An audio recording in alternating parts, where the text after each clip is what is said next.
is Miss Di Marie. Di, what's going on? Hello, happy to be back. And we have another variant here, Miss JennaSayWhat. Jenna, how's it going? Good. Hope you are doing well. So recently, Jenna did an interview with Leveling Up with Benjamin Banks on a show called Who's That Cosplayer? And she did an amazing job. And if you guys are fans of Jenna, like we all are, go to his channel, help him out, and check out her interviews. Really, yes, it's eye-opening for sure. Especially when it comes to DC. DC. Yes. We're looking at you. I know. All right, so thank you guys for your continued love and support. We spent a couple weeks honoring and lovingly putting Natasha Romanoff, aka Black Widow, to rest. You can check those out right now. We did the MCU Legacy of Black Widow, which is available now, and of course the Black Widow review, which, for the most part, we all give a thumbs up. We all enjoyed it. Yes. This time we're focusing on the Sacred Timeline and the full season, which it is a season because it was announced that there's going to be a second, of Loki. But before that, we're going to get to Top Jedi, which is the news of the week. Diana, what's going on in Top Jedi this week? So Mandalorian fans have something to look forward to.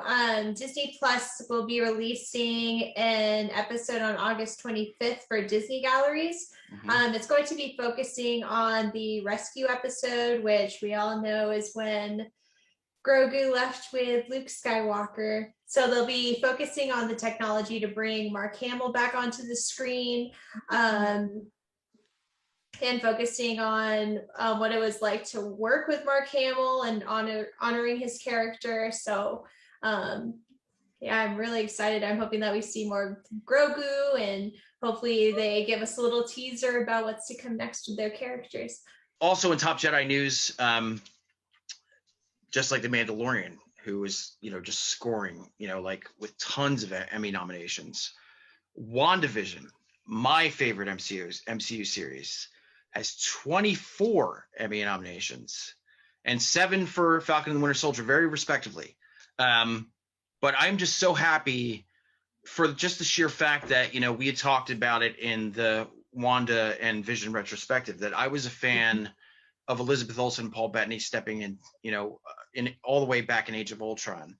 And even just to see Kathryn Hahn, who is lovingly called the Meryl Streep of comedy, there was a time where she was very underrated as well. So to see these three, in the umbrella of being seen for their acting abilities is incredible. And also, respectively, even though it wasn't for WandaVision, it was for Mare of Easttown. But for a little side note, for another actor that was on WandaVision, Evan Peters finally got some recognition by the Emmys after years of embodying like every single character that he had in, American Horror Story, and doing, something as memorable as he did in WandaVision. It was incredible. He definitely deserves it. It's a long time coming for sure. But yeah, WandaVision, this is historic for not even Marvel, but just, it's great to see that we live in a time now where, these stories, these fantastical, like very epic, kind of strange and weird stories that, do, play with emotion, play with, some sort of humanity, are being seen as like proper storytelling, proper television. We've definitely reached, as Jonathan Majors said, a threshold when it comes to, the way people look at entertainment now. Like comic book movies are just important, not only just to the social wallpaper, but now they're being seen as reputable. And I love it. I absolutely love it. Some sad news, possibly. I don't like hearing this, but Jenna, Miss Harleen Quinzel herself, what is next in Top Jedi?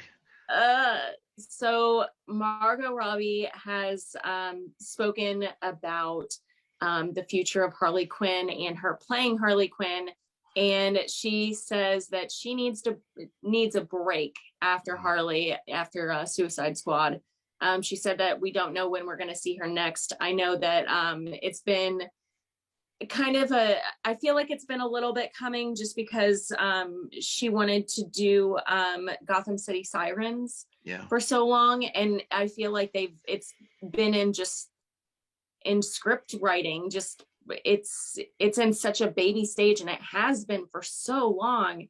And I feel like I mean, honestly, I would feel burnt out too, having that carrot in front of me and be chasing for that, and constantly getting pushed back and stuff. However, on a side note, if you would like to hire me, I will work for almost nothing. I know that you're watching me because you took my artwork for my costumes. So pay me, hire me. Wow. Hire me. I'm just gonna say this. If this happens to be Margot's last hurrah, I would understand, because she did say in the interview that it was also just the physicality of the character. She's banged up, you know what I mean? Yeah. Working on something like the Suicide Squad, like, really did some physical damage to her body. And I think she even said that she's so ingrained into Harley. She said she'd be hanging out with friends, like on the beach or something, and then, go, ow, like do the voice. Yeah. She can't break free from it. I can't either. I feel that too, girl. However, again, DC, you gotta get your girl on board, because she can do it. And I can talk like her and I can act like her, but Mr. J, he can go, Richard E. Grant just did an interview where he said that he would definitely be interested in a sub-series focusing on classic Loki and Alligator Loki, which would make me so happy because I loved Alligator Loki the moment he was on the screen. But according to his interviews, he said that he wouldn't say no and anything's possible. And like he said in the episode, Loki survived. That's what we do. So hopefully they find a way to bring him back into the multiverse. Maybe he'll make an appearance in the series. Who knows? Yes, but a fun fact, if you guys aren't aware, when he was first in talks about playing classic Loki, he was promised kind of like a muscle suit, and then when he went to wardrobe, he just kind of got what he called like a Kermit looking costume. So he was kind of bummed about that. So he's hoping that if he ever does come back, he would actually get the costume he was hoping for at first. So and another thing, if you guys didn't notice, classic Loki is the only one that can understand Alligator Loki. So that, I think that would be an adorable way to on a side note, the guy's absolutely hilarious. And he had mentioned, because I remember growing up and this movie with Bruce Willis, it was supposed to be this huge thing, and they actually had a Nintendo game based on it and stuff, and it was called Hudson Hawk, and it flopped hard. And when Richard E. Grant was talking in an interview, he's like, of course I understand Loki. I am a survivor. I was in Hudson Hawk. My career should be over. Jenna, we had, there's a little bit of a divisive opinion when it comes to this. A lot of people are saying that it is the official inclusion of Deadpool into the MCU. And some people are just saying it was just a promotion for this movie Free Guy. But what is next to Top Jedi? So Deadpool and Korg become YouTube reactors to promote this new movie, Ryan Reynolds' new movie, Free Guy. I think that it is the confirmation. I feel like they didn't want to go over the top with it. I figured that they would want to like go kind of under the radar. Whoever knew that I would want like a TV show, like even just a mini series of Korg and Deadpool just interacting together, because it was hilarious from start to finish. Like, Ryan Reynolds, Deadpool gives it 4 out of 5 avocados. And then Korg just goes, I was raised by avocados. He's like, oh, kill me. Like, he's just like, oh God, like you can just tell like how frustrated Deadpool is because Korg is just, he's Korg. So, but I think it's the confirmation, honestly. I feel like they wouldn't want to make a big spectacle of it. I think it might be as well. I mean, look, you got to look at it in terms of the commercial. Making Korg like, out of CG, made out of Yes. rocks. Don't be, like whatever. But yeah, that took some money to do. So, Yeah. it's definitely something. It's Exactly. definitely something. So of course, last time we talked about Black Widow 2021, and we are still in Marvel territory when it comes to Loki. And we decided that we wanted to wait to talk about the full season, as I think we actually we did a review for one of the episodes, and then we decided that we wanted to wait until the story unravels to where it is now. And believe me, unravel it did. I do want to say one thing when it comes to the show. I'm absolutely happy for its success. And I am so over the moon that people absolutely love it. I am absolutely in that fold for sure. But unlike you guys, I was not deeply in love with his character. I love Tom Hiddleston as an actor. Crimson Peak is absolutely one of my favorite films of all time. But I was not sold on Loki as one of my favorites. You know what I mean? Oh, he was my favorite. Right. Yeah. And that's kind of where we disagree. But I will say this now, as we're talking about the series as a whole right now as we speak. I absolutely love Loki as a character because of this show. And that is something that Disney Plus, these particular shows, like I didn't have to be sold on Wanda and Vision. I already love them. I was kind of iffy on Sam and Bucky, like, they're cool, you know what I mean? But I felt like more connected to them because of their series, Falcon and the Winter Soldier, or Captain America and the Winter Soldier. And the same thing with this show. Like, this is, I don't want to say Tom Hiddleston's best performance, because when he did the original Thor with Kenneth Branagh, he was really giving like a theatrical Shakespearean performance. And he's also doing the same thing here. This is not, this is not people phoning this in, especially when it comes to Tom Hiddleston and Sophia Di Martino. This is a Shakespearean tragedy wrapped up in all of this, like, wacky, cosmic, kind of wild Rick and Morty nonsense. But in the center of that is some of the finest acting I've seen. From those two in particular, for sure. Not to say the cast is fabulous, but they're really like, it's like they're on a stage. You know what I mean? Like they are. They are obviously, like, very highly trained, when it comes to all the acting school that they've done through the years and all this stuff, and it shows on on the screen. They're giving absolutely top-notch, award-winning masterclass performances. And I love the character, and I love his journey, his emotional journey. I love where he is now, where he's, like, really getting to find himself and realize that he's a narcissist, and realize that, he wants to change and has love in his heart, I think maybe for the first time. And got, like, completely heartbroken due to that trust felt in somebody.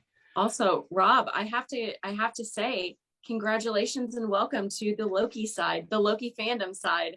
We have we have some blue drinks that are for the Tesseract, and we also have cookies that are shaped like the Infinity Gauntlets. Just grab whatever you like, sir. So yay, welcome to the side. Yay. No. Yeah, so this show is fantastic. And I have so much praise to lay upon it, but actually, Diana, like, as a full story, before we get into, like, the characters within and stuff, like, how are you feeling about this particular moment in Loki's emotional journey, this particular Marvel, like, epic as a whole? What do you think? Loved it, because we're seeing so many different sides of Loki that we haven't seen before. I don't even know where to start with this show, to be honest, but we're going to try very hard to break it down. There's quite a lot. There's so much, like, I don't even know where to start, but it's just like when we see him, he's kind of like a angry douchebag, and then you kind of see him softening up a little bit, and we see a little bit more of his vulnerable side, and then we see him fall in love with himself, which showed a completely different side. I don't know. There's just so much to unpack here, but I'm just so excited to see more of Loki. I hope that Tom Hiddleston plays him forever, and we just keep seeing more sides of Loki branching out. It's fantastic to see his arc, and how smooth it played in 6 episodes. You know what I mean? It didn't feel forced. Like, it all made sense. Because it was a gradual understanding. Like, yes, I did love my family, and yes, I am a narcissist, and that's why I do things, because I feel like I need to do them. You know what I mean? Because if I don't, then he always felt like he always had to have his guard up, his shield up, and that's why he constantly did that kind of stuff. You know what I mean? And it's beautiful. It's so beautifully written. Anyway, I want to get into the characters. When it comes to the TVA, mainly Mobius, played by Owen Wilson. What a fantastic inclusion into the MCU, because his humor and his dryness just work so well. Yes. You know what I mean? He was perfect for this role. Di, what do you think of Mobius, Owen Wilson's inclusion into the MCU?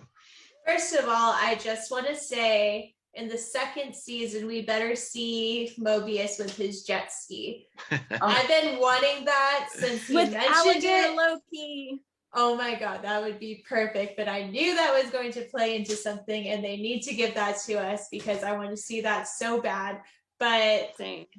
I don't even know. He's just such a cool guy. Like, I hope that we see a lot more of him in the 2nd season, because he's so cool, calm, and collected, and like, he's been around for eons of time, apparently. So he's probably seen a lot of stuff, and there's a lot more to unpack with that character. I feel like we've just barely scratched the surface, but well, yeah, their dynamic works. It's it's very Lethal Weapon, like where Loki's more the wild card as opposed to to Mobius, and that connection works so well. I want to give a huge shout out, because she's one of my absolute favorite voice actors. And speaking of Harley Quinn, Tara Strong is Miss Minutes.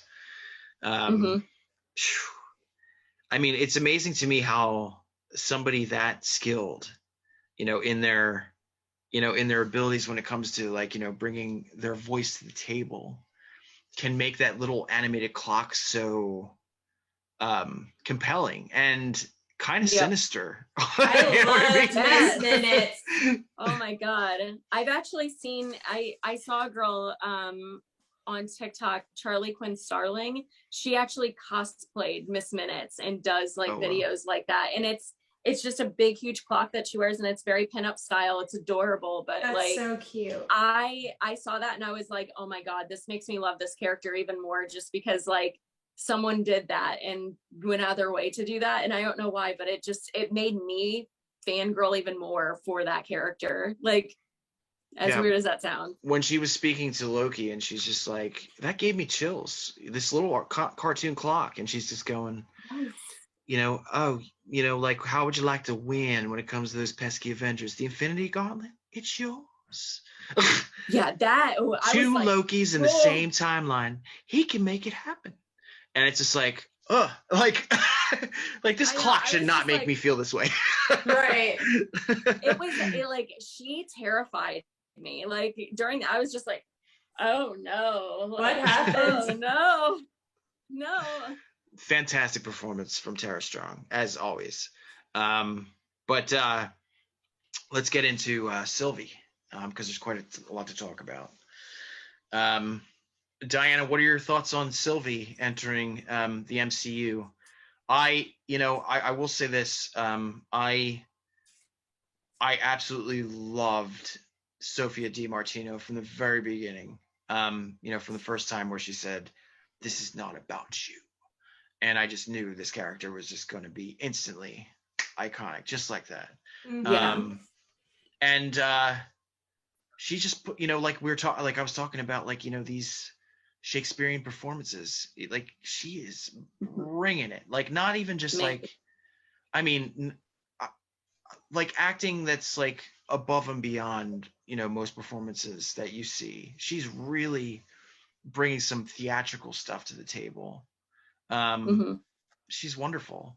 But I mean, what were your thoughts when when Sylvie came on the scene, and how do you feel about her now? Like going into the story and. So, when we did our first review on Loki, you and I had a conversation about the church that Mobius was in. And there was stained glass there where it looked like Joan of Arc. And we had a conversation where we were talking about how I was thinking that maybe her character would kind of correlate with Joan of Arc as far as like her sacrifice and things like that. Mm-hmm. So I thought it was cool that actually did play out. She is a very tragic character. So I think that she did kind of make Loki realize that the things that upset him weren't, it didn't really, what's the word I'm thinking of? It didn't really matter, I guess. Like she was on the run her whole life. Yeah. And just seeing her in the last scene where, she finally has somebody that actually loves her and cares about her and pushes him away. Like, yeah. I think a lot, I think a lot of this, particular story when it comes to Marvel, even though, it's got your wacky elements and all that stuff, like I think a lot of it has to do with faith to a certain degree. She has her own faith and her own feelings when it comes to what she wants and what she wants to accomplish. The TVA, are basically like QAnon. Like they just believe whatever, you know what I mean? Or Christianity or Catholicism, they believe whatever they believe. But, a lot of it, not to say, anybody out there, like if you are faith-based, we're not saying you're ridiculous for that. Everybody should have a belief in something, but, their belief system isn't necessarily doing them any good because it's all a lie. You know what I mean? So, I think that Joan of Arc parallel that you posited before, I think that's absolutely, because she's technically like, the martyr for her own beliefs, I guess. You know what I mean? Yeah, like what I respect about her the most, though, is she does have a mission. She's not going to let anything get in her way. But at the same time, I think that that's going to ultimately be her downfall because she can't see anything else besides what's. Well, it already was. I mean, like instead of, believing her heart, which is something she wasn't able to do. Yeah. She pushed away the only thing that really actually cared about her ever in her life. And, through her, like her decision to try to save, like whatever you want to call it, like, like the universe or whatever, she unmade it because of that decision that she couldn't make. Everything. Yeah. And I'm sure there's a lot of people out there that are like, oh, of course, the woman did something, to make things wrong or whatever, you know what I mean? But I don't think it was that at all. No. But yeah, Jenna, what do you think about Sylvie as a character? I didn't trust her from the beginning. So as you shouldn't. I actually didn't really, like, because of that distrust, I still kind of think that she is Enchantress and that this is like a whole ruse. Yeah. Like, I don't know. I'm still hanging on to that belief. So I really don't trust her at all. Well, I'll tell you what it is, like you're not supposed to trust her.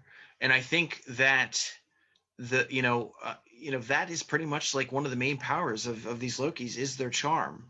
And, once they have you wrapped around your finger, just like any bad relationship, any narcissist that we know and, in our life, like they got you, you know what I mean? And I think a lot of people, just like myself who have fallen for Sylvie probably aren't doing the right thing because she shouldn't be trusted at all. Before we get into the main, we'll call big bad, I guess, I mentioned before, when it comes to Lovecraft Country, HBO Max must be, they must be on antidepressants at this point. Mhm. Because first of all, they cancel Lovecraft Country, and then Misha Green gets a multi-million-dollar deal, and then it's nominated for 18 Emmy nominations, including acting, including my man who played Atticus in Lovecraft Country, Jonathan Majors, who, this guy comes on to this show. And what's really interesting is that for I think it was like a year and a half, something like that. It was announced that he was going to be in Quantumania, Ant-Man Quantumania, that he was playing Kang the Conqueror, and he just denied it left and right. No, this isn't true. This isn't true. I think recently he did a comic book signing. I think he just randomly walked into a comic book shop and he was signing Kang on people's comic books. He said, that's the first time I ever got to sign this character's name. So it means something. It's very special to me. So I'm thinking to myself, there is no way, and I think I mentioned it to you guys before, there's no way they're going to introduce Kang into Loki. No way. Doesn't make sense. You know what I mean? Like, it would make sense it was a evil version of Loki or whatever, but I was blown away. And I couldn't have been more wrong because that elevator door opens and my jaw dropped to the floor like a cartoon character. Unbelievable that there was no way that we could have predicted any of this to happen, and I feel like this is what's going to happen with the rest of the Marvel phase 4, and I'm so excited to see what they're going to do with it. Yeah, but the thing I loved about it is that from the moment you saw him, Jonathan Majors, he's like you were going to get into your apple theory, but he's munching on an apple, he's picking his nose and he's wiping it on his robes and stuff. He's just like this dirty, eccentric old man, kind of like in this handsome guy's body, you know what I mean? But he was just he just kind of he's very, very, very brutally honest, and also kind of a trickster himself. You don't necessarily know if anything he's saying is the truth. It's just such a brilliant performance because that guy was just having fun from the time he walked out of that door. But I couldn't believe it. I could not believe they did it, and they did. But Jenna, what did you think when Jonathan Majors came into the show? Oh, let me stroke my invisible beard for this one because I have a doozy. So it's funny that Di mentioned Joan of Arc and the religious connotations of that. And I thought it was interesting that Kang is sitting there eating an apple symbolizing knowledge from, the forbidden tree. He is the omnipotent God of their world, of the TVA. And here he is eating this apple.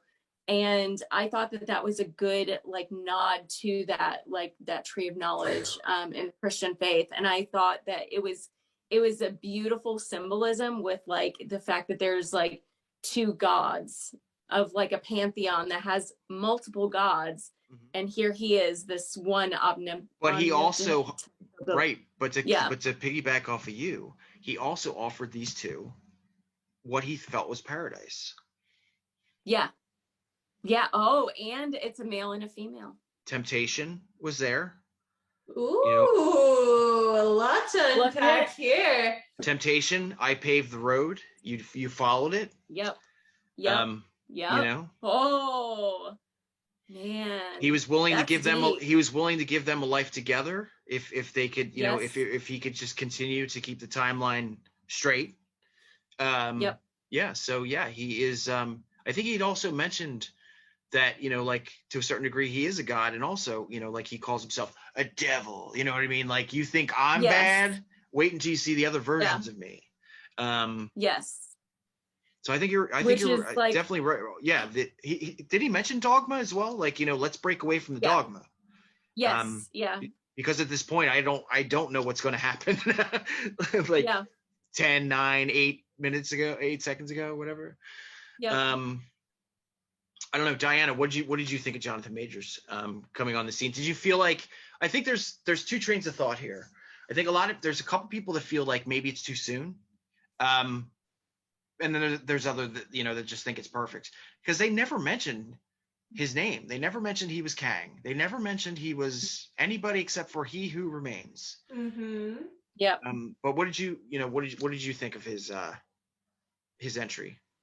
So I'm not very knowledgeable about Kang's character, but just knowing he laid it out, baby. That was all exposition, that scene. I'm not familiar to the extent of how villainous he is, but just seeing his introduction as like a cool, calm, relaxed guy, I'm really interested to see how they're going to play him as more of an evil character, because Sylvie just released Hell into the Universe, basically. So I think that it's going to be insane. And the actor that plays Kang is phenomenal. So just his presence as soon as he entered the screen, like he owned it. So I'm just really excited to see where they're going to take him. Well, when it comes to Kang, I think his whole train of thought, or what he knew would be that, even if you guys decide to do something really dumb and take me out, like all this, multiversal war is going to happen again, and I'll be right back in this seat anyway. Yeah. So, even his, reincarnation, it was all kind of cyclical. You know what I mean? But I think, when it comes to, like Kang, I don't think he was supposed to be Kang. Kang is like one of the other variants of him that is supposed to be the worst, possible version that you can think of. Okay. Yeah. So that was just like one of many of, Jonathan Majors' character, you know what I mean? But the other versions of him, or the other variants of him, are much worse and have nothing but hatred and evil and whatever in their hearts. Okay, that makes sense. He kind of had some redemption, and even though he was doing something horrible by pruning the timeline and putting people in the void, where they obviously have to face Goliath at some point, he felt like he was doing the right thing. You know what I mean? Because it was like, like you were saying with your Star Trek reference, you know what I mean? Like, like when it comes to the needs of the many outweigh the needs of the few. Exactly. And I think that's what Jonathan Majors was trying to say. Like, you have to break a few eggs sometimes to, do things in the grander scheme. But at the same time, like you two aren't going to sit there and tell me that I'm wrong when you're murderers, straight up murderers. You've done worse things yourself. You know what I mean? Like, we're all sitting here at this, this conference table, and nobody's innocent. You know what I mean? Yep. It was all so brilliantly executed. Just the whole idea, and everything that he wanted to give them. Where he's just like, you know what? Like, you two run it. I'm tired. Like, I don't want to do this anymore. He didn't fight. He was just like, all right. Yeah. And the thing it was great, like, even when their fight went down, like, he's just sitting there at the desk the whole time, just watching it like it's a soap opera. Like, it's just like, oh yeah, here we go. Yep. But yeah, so let's talk about, Loki's intent, when it came to, obviously he heard he who remains loud and clear. This guy is telling the truth, and it takes, a person that, was trying to garner and grab as much power as I was to understand how much power this guy has. So what did you guys think of that actual, like altercation with Sylvie and Loki? It broke my heart. And I kind of, not to say that I have a distaste for Sophia DiMartino or that character, but I'm a little angry at her right now. Like, she's not on the good list. No, I didn't trust her from the get-go. So I know you didn't care. I knew it. I saw it. I was like, I knew not to trust her. I felt like a mom telling my teenage son, like, I told you she was bad news. Did you listen to me? No, you didn't. Like, that's how I kind of feel right now. Is like being like, Loki, I knew it. Like, I would scream at the TV. I'm like, no, don't do it. She's so terrible. She's up to something. Like, so yeah, I was. Because even when they shared the kiss she was only doing that to distract Loki. Like, I don't even think that that was genuine for her, but maybe it was because she had that look of regret on her face for a second. Like, it's so hard to read. Yeah. Yeah. But it's also very realistic because, to get realistic for a second, I mean, there was a time, like earlier on in my life where, like I was just, taking this like, really shitty path or whatever. And like, I would be jilted, by people, or I would, like jilt people simply because I felt like that was the defense mechanism that I needed to, have, happen for me to feel like, like we were talking about a shield earlier. And it's all very real. I mean, like Loki, even at his, like kindest core right now, and all the understanding that he's starting to understand about himself, like he's still a narcissist. And Sylvie is still a narcissist. So, this relationship is just absolute oil and water anyway. It is. You know what I mean? And that's what I love about it is that, even that kiss, between them is absolute and utter just deception. Yeah. On her part. I'm not you. Bye. Like, I'm doing what I'm doing. I hated her in that second. I was like, how dare you? Yeah. But it couldn't play out any other way but that. No. Yeah. And I love that, how the music like kind of sweeps in and, like a romance or whatever. But at the same time, it's like, oh, man, where this is going. This woman is about to break this guy's heart. I will say this, though. I think the director, Kate Herron, did a fantastic job. Michael Waldron, who was a writer for Rick and Morty, it had very Rick and Morty elements to it, I think. Yes, it did. I didn't even know that, but yeah, I was picking up on that too. Yeah. Most definitely. And, and there are times where even Rick and Morty has their moments where they have like a really serious, like conversation when it comes to like, their narrative. You know what I mean? It's not complete and utter nonsense. Yeah. Where do you guys think this takes the MCU? Do you think this is the moment that changes everything when it comes to, where we're at in terms of phase 4, with, Shang-Chi and the Eternals and all that stuff? Do you think this all connects now? I think so. I think that it's going to be an expect the unexpected from this point forward. Everything is chaos. So I feel like I don't even want to speculate because I'm just gonna. You can't predict what's gonna happen. On.